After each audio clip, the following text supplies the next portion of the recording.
Ал Ақсу қаласындағы Жаяумұса атындағы колледжде мұғалімдер мен студенттер арасында 2 жұлдыз байқауы ұйымдастырылды.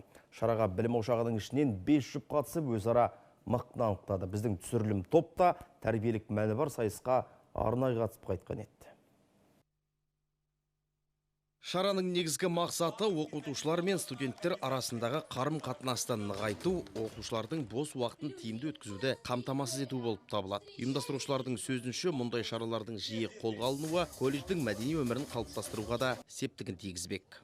Қазіргі кезде осы пандемиядан кейін біздің студенттеріміздің кішкене ояту басты мақсат. Ол соған қоса жастарға үлкен тәрбиелік мән беру, қазір патриоттық сезімін ояту. Қазіргі кезде жастар дегенде тек қана оқыту ғана емес, соған қоса тәрбиелеу керек қой.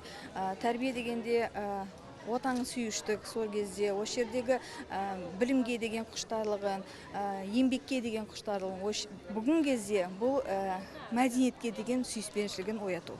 Ал байқауды бастау бірінші жұп Амангелді Ниязбеков пен Мадина Сапиоллаға бұйырыпты. Дайындығымыз жақсы, бірақ қарсыластарымыз бізден де мықты деп пайымдайды. Қарсыласым бізден жоғары ғой енді барлығы. Ешкімге бөліп жармаймыз. Сол дайындық енді орташа көреміз, бүгін көреміз ғой бұйырса. 4-ші нөмірлі жұп Әсемгүл Хухмет пен Шарманов Әрсеннің айтуынша дайындыққа 2 апта уақыт кеткен. Қазылар алқасы әділ баға береріне сенімді. Жас мамандар мен студенттердің жұптасу арқылы ән айту және сахналық өнер, би сияқты бұндағы мақсаты қатысу. Жас мамандарды жан-жақты дамыту және де студенттермен арақатынасын жаңағы ұялмай ашу қоғамға. Қарағылды қақ жарған қазылар алқасы қатысушыларды жан-жақты бағалайды. Сахна мәдениетіне, киім образына және дауыс ырғағына баса мән беріледі.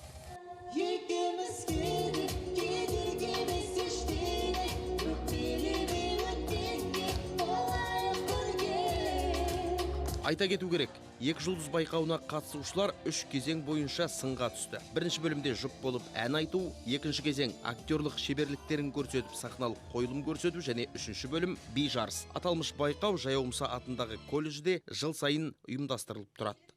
Зұлқарнайыр Мұратұлы, Досымбек Тоқай, Ертіс ақпарат, Ақсу қаласынан.